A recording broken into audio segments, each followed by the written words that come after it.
Boughner came in with every prerequisite needed for success at the NHL level, including detailed systems analysis, plans and ideas for how he wanted his teams to play. Adapting to new systems takes time, especially since Boughner was the third coach the Panthers had in around a year, but by the end of the season, Boughner had imparted his system on his team and it certainly looked as if they found a formula for success. Where did Boughner go right, where did he go wrong, and what does he need to do to take the next step so his team can take the next step? Bob Boughner found a way to adjust and grow as a bench boss as the season went on. At points, he didn't seem willing to adjust to how other teams played against his, particularly when it came to in-game adjustments. His teams ended up playing too aggressive, too open and too risky when it came to the forecheck and the breakout. Florida as a result was one of the worst teams defensively in terms of shots allowed and high-danger shots allowed until February. Defensive zone breakdowns became less frequent and less egregious as they went away from a strategy that required them to collapse in front of the net defensively in high-danger situations, which played a major role in the improvement. It obviously helps to have good goaltending to mask some of those issues, and he did, but the changes that were made did solidify a creaky defensive team to some extent, even as his D pairs almost never changed. Where he was more willing to adjust was with the forward lines, which seemingly changed almost every game. He knew, and admitted as much multiple times, that his team didn't have a ton of scoring depth, so he tried to formulate whatever he could with lines to compensate.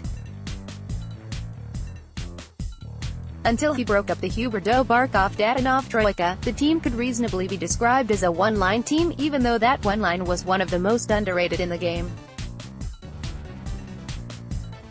Once Huberdeau slid down a line, the Panthers found themselves some balance and scoring depth while not sacrificing any of the top-line dominance they had. That adjustment is in no small part why the Panthers had the best record in the league after the All-Star break. Unlike Gerard Gallant, Bob was also willing to ride his big horses when required, which meant that the ice time for the 2-7, 1-6, 6-3 and November 16, 63 combinations were nearly 12 hours combined of time on ice, according to Matt Deferinks. His delegation of specialty teams' responsibilities to Paul McFarland for the power play, and Jack Capuano for the penalty kill did eventually pay dividends. After a woeful start in both areas, the penalty kill became one of the best in the league from after Thanksgiving on, and the power play, while inconsistent, did have better bursts than any Catsman advantage had since perhaps the days when the Panthers had a top 10 PP under Kevin Dineen. However, both the PP and PK relied a little too heavily on the big guns in both cases to be successful, and the lack of experimentation with personnel particularly on the PK proved to be an issue at times.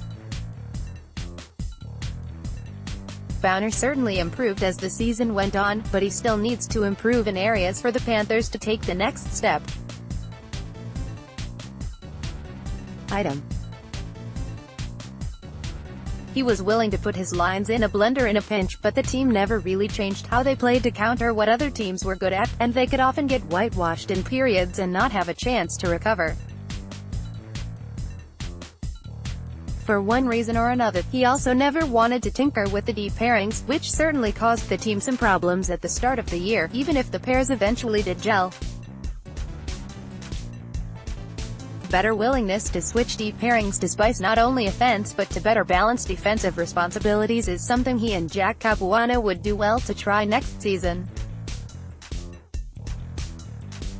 Less Michael Haley would also do wonders for the Panthers' fourth line, which could easily be used in more of an offensive context if more players like Maxim Maimon were used instead of Haley, for instance. Bob Boughner is not exactly a great tactician like Mike Babcock or Mike Sullivan, and he doesn't have the horses to do what those two coaches, and others, can do either. but he certainly made lemonade with some of the melons he was given, which should give Panthers fans hope that he could improve even further, not just with his own coaching acumen and instincts, but with better players. His team could take another step in the right direction. The team next season cannot start slowly as they did in 2017-18, as that was what doomed them in their hopes to make the playoffs. If he's willing to adjust more in-game, and be willing to take risks when necessary, the Panthers have the potential to really blossom, as does Boughner as head coach.